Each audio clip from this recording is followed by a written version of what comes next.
Assalamualaikum warahmatullahi wabarakatuh. Nama saya Gisela Rarawaning Binasti dari kelas 12 IPA 2 nomor absen 15. Sekarang saya akan mempresentasikan tentang sejarah akuntansi. Menurut sejarah, ilmu akuntansi ini pertama kali muncul pada tahun 1494 oleh seorang matematikawan bernama Luca Paciolo. Ia menerbitkan buku berjudul Summa de Arithmetica Proportioni et Proportionita. Buku ini berisikan metode pembelajaran cara mengelola keuangan yang dibuat secara khusus untuk usahawan pada kala itu. Pada akhir abad ke-15, sejalan dengan menurunnya pengaruh Romawi, pusat perdagangan pun bergeser ke Spanyol, Portugis, dan Belanda.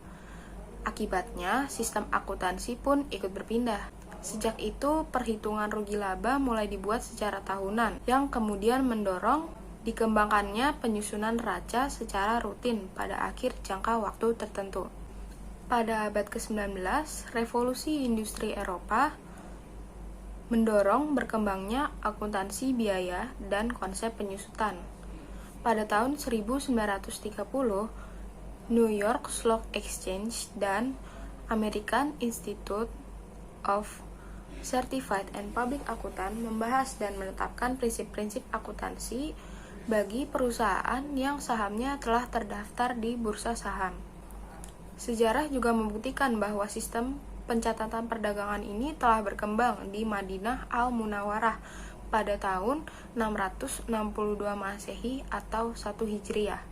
Orang yang melakukan pencatatan dan pemeriksaan serta menjaga pencatatan itu disebut diwan atau yang sekarang kita kenal dengan dewan. Istilah diwan ini sudah ada sejak zaman Khalifah Umar bin Khattab dengan Baitul Malnya. Istilah pembukuan pada masa itu disebut jaridah atau dalam bahasa Inggris jurnal dan di bahasa Indonesia yaitu berita. Di Indonesia sendiri akuntansi ini sudah berkembang di zaman Belanda, khususnya di zaman VOC pada tahun 1642. Di masa penjajahan Jepang pada tahun 1942 sampai 1945, sistem akuntansi tidak banyak mengalami perkembangan. Dalam perkembangannya, metode pembukuan bel kalian ini sangat berpengaruh pada era Orde Lama, sedangkan di era Orde Baru, sistem akuntansi lebih banyak dipengaruhi oleh sistem akuntansi Amerika, karena semakin banyaknya investor asing yang masuk. Selain itu, banyak juga orang Indonesia yang mulai melakukan studi ke luar negeri. Proses pengembangan akuntansi Indonesia ini semakin berkembang pesat juga setelah dibentuknya Ikatan Akuntansi Indonesia atau IAI pada tahun 1957. Pada tahun 1984, Komite PAI melakukan revisi terhadap beberapa prinsip akuntansi dan memodifikasikannya. Pada 1 Oktober 1994, IAI melakukan revisi total terhadap PAI sebanyak 5 kali. Yang pertama pada tanggal 1 Oktober 1995, yang kedua pada tanggal 1 Juni 1996, yang ketiga pada tanggal 1 Juni 1999, yang keempat pada tanggal 1 April 2002, dan revisi terakhir pada tanggal 1 September 2007. SAK berisi 59 pernyataan standar akuntansi keuangan atau PSAK ditambah dengan PSAK 101 sampai dengan 106 untuk akuntansi syariah dan 7 interpretasi standar akuntansi keuangan atau ISAK. Sekian penjelasan dari saya, kurang lebihnya mohon maaf. Wassalamualaikum warahmatullahi wabarakatuh. Informasi tersebut dapat digunakan oleh seseorang yang ahli di bidangnya dan menjadi bahan untuk mengambil sesuatu. Kata akuntansi diadaptasi dari bahasa Inggris yaitu accounting yang artinya menghitung. Ketika kita bicara tentang akuntansi, maka sudah pasti akan berhubungan dengan angka-angka dan perhitungan rumit sebagai bentuk pencatatan transaksi. Namun, akuntansi memiliki banyak manfaat bagi pihak yang melakukannya, karena dapat memberikan informasi kondisi keuangan, gambaran tingkat laba perusahaan, penentuan pajak, dan peraturan perusahaan, dan lain-lain. Tujuan akuntansi pada dasarnya adalah untuk melakukan pencatatan, mengumpulkan, dan melaporkan informasi terkait keuangan, kinerja, posisi keuangan, dan arus kas dalam sebuah bisnis. Manfaatnya adalah yang pertama sebagai sarana informasi keuangan, sebagai bahan evaluasi keempat. Yang kedua sebagai bahan evaluasi keuangan, sebagai alat kontrol dan bukti keuangan, dan yang terakhir sebagai alat untuk mengelola keuangan. Assalamualaikum warahmatullahi wabarakatuh. Nama saya Muhammad Erlangga dari kelas 12 IPA 2. Di sini saya akan menjelaskan tentang penggunaan informasi akuntansi. Pada umumnya, setiap perusahaan menggunakan informasi akuntansi dalam menjalankan kegiatan bisnisnya. Para pemakai akuntansi di dalamnya mempunyai berbagai tujuannya masing-masing, tergantung keperluan dan kebutuhan. Untuk itu, para pemakai sistem informasi akuntansi di dalam perusahaan harus dirancang sebaik mungkin sehingga bisa menghasilkan suatu laporan yang mampu memenuhi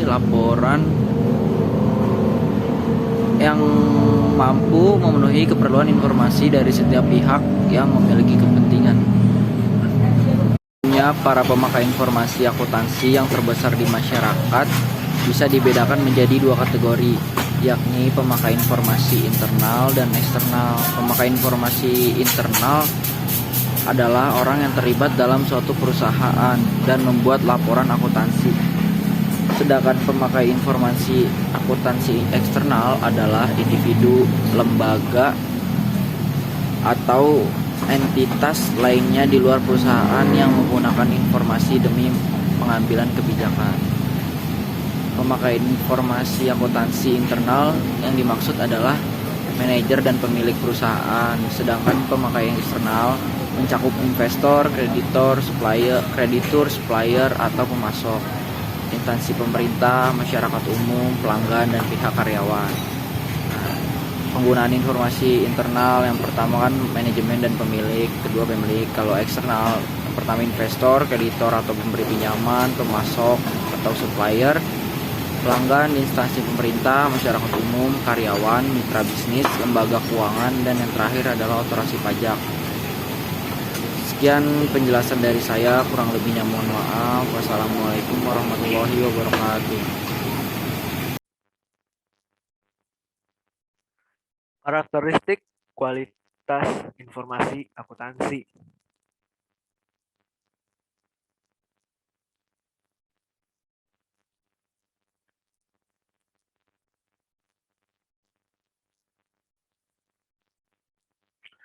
Karakteristik kualitas informasi akuntansi. Syarat-syarat sebuah informasi dianggap berkualitas adalah sebagai berikut. 1. Perbandingan antara manfaat dan biaya, berarti biaya pembuatan laporan informasi akuntansi tidak boleh melebihi manfaat yang diperoleh pihak pengguna informasi. Kedua, dapat dipahami, berarti laporan yang dibuat harus sesuai dengan pemahaman pihak pengguna. Yang ketiga, relevan. Berarti laporan informasi akuntansi bisa berguna secara langsung dalam pengambilan keputusan. Yang keempat, dapat dipercaya. Berarti informasi akuntansi dikatakan dapat dipercaya apabila diuji, netral, dan menyampaikannya keadaan yang sebenarnya. Yang kelima, nilai prediksi. Berarti data yang ada saat ini bisa jadi sebagai dasar prediksi di masa depan. Yang keenam, umpan balik. Dapat berupa prediksi, penerimaan, penolakan, pengambilan, peluang di masa lalu. Yang ketujuh, tepat waktu. Berarti informasi akuntansi yang diberikan harus tepat waktu agar pengambilan keputusan tidak tertunda. Yang ke-8, dapat diperbandingkan dengan konsisten. Informasi akuntansi harus bisa diperbandingkan agar mengetahui persamaan dan perbedaan dengan perusahaan sejenis. Yang ke-9, materially, cukup berarti. Berarti tuntunan prinsip akuntansi bisa dikesampingkan selama tidak menimbulkan kekeliruan dalam laporan pengambilan keputusan. Kualitas informasi akuntansi, relevansi atau nilai relevansi. Karakteristik kuantitatif informasi akuntansi berdasarkan kerangka konsepsional FASB or ASB from 2010. According, one can conclude that the second definition of the relevance can be responsible and also seems to be adopted by the FSB due to the following statement. First, it is consistent with the opinion that both relevance and receptional faithful are necessary for the decision usefulness. Whereas regarding the first definition, relevance cannot be distinguishable from the description of decision useful. Second, to alter the conceptual framework mentioned that for information to be useful, it is must be relevant and expansionally faithful. Trade-offs between the two have not been clearly described in the first definition. Because in the first definition, relevance cannot be distracted from decision usefulness, and hence precisional faithfulness is required. Therefore, it could be claimed that the trade-offs between relevance and faithfuls retentional can be understood by via the second definition, Gu et al. From 2010. Penghasilan dan kualitas penghasilan. However, previous studies have uniquely either one dimension of a single component of one dimension of earning quality as specific in the FSAB conceptual framework to measuring the concerted of earning qualities. Model nilai-nilai relevansi. According to the French et al. From 2004, the measure the value relevance of the earning is based on the regression of the annual stocks return on the levels of and change in annual earning which are measured by the adjust.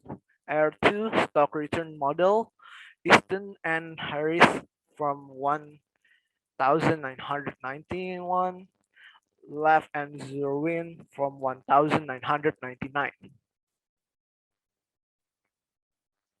Evaluasi kritis perbedaan antara kerangka konsepsional FSAB or ISAB dan model-model nilai relevansi. The FSB state information provided by financial report by help those who desire to estimate the value of a business entrepreneurship. The financial accounting is not designed to measure directly the value of an enterprise. FSC number 1, paragraph 41. Hausen and Walsh from 2001. Kesimpulan. One of the most important requirements of the variation of the objective, the fundamental QS for financial reporting is to improve confidence in the financial reporting and reduce the possibility of the measuring of financial reporting information and therefore secondary to make the system of financial marketing strong. Nobody has denied that the fundamental QCS are crucial to making a decision by the user.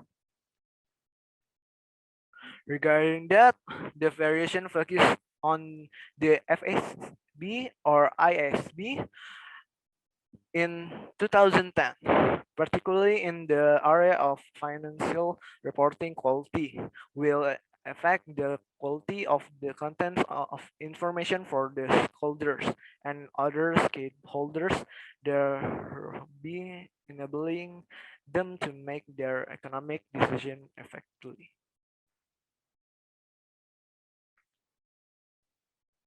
According to the definition of fundamental QCS, it can be concluded that there are some mixed results in some of the research reduced before. While are many values relevant studies their assistance to the user who need qualified information, relevant and faithful respected SIMS models. Consequently, it seemed that the value reference studies ignore the fundamental QCS of accounting information as defined by the FASB or ISB. Demikian dari saya mengenai karakteristik pada akuntansi.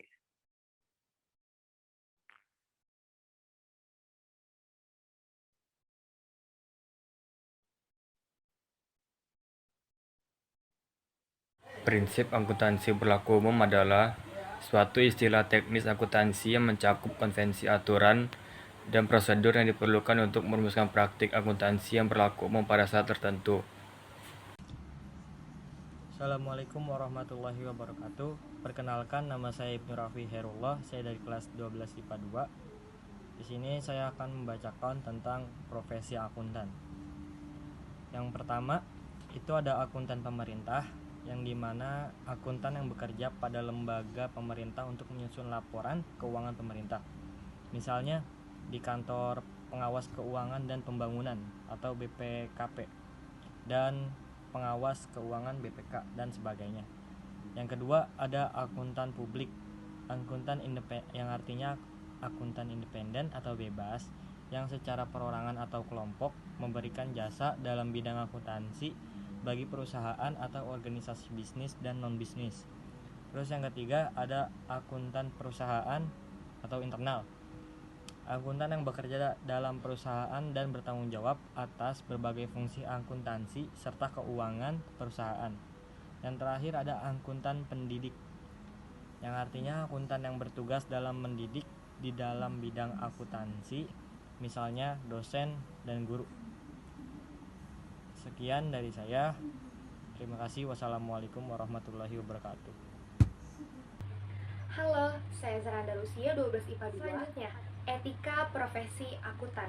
Prinsip etika profesi akuntan meliputi yang pertama, tanggung jawab, yang kedua, kepentingan publik, yang ketiga, integritas, yang keempat, objektivitas, yang kelima, kompetensi dan profesional, yang keenam, kerahasiaan. 3 prinsip dasar etis akuntan, yaitu menghindari pelanggaran etika sekecil apapun, menekankan pada reputasi jangka panjang, dan siap menghadapi konsekuensi.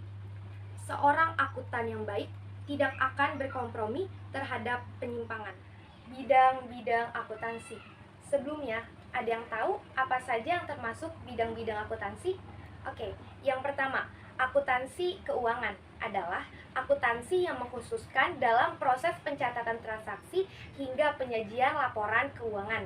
Yang kedua, akuntansi biaya adalah akuntansi yang berhubungan dengan perencanaan, penetapan, dan pengendalian biaya produksi. Yang ketiga, akuntansi perpajakan adalah akuntansi yang mengkhususkan pada penyiapan data untuk perhitungan pajak. Yang keempat, akuntansi pendidikan adalah akuntansi yang berhubungan dengan kegiatan pengajaran dan pengembangan pendidikan akuntansi. Yang kelima, sistem akuntansi adalah akuntansi yang mengkhususkan pada perencanaan dan pelaksanaan, prosedur pengumpulan, serta pelaporan data keuangan. Yang keenam, auditing adalah akuntansi yang mengkhususkan pada pemeriksaan catatan-catatan akuntansi secara independen. Sekian, terima kasih.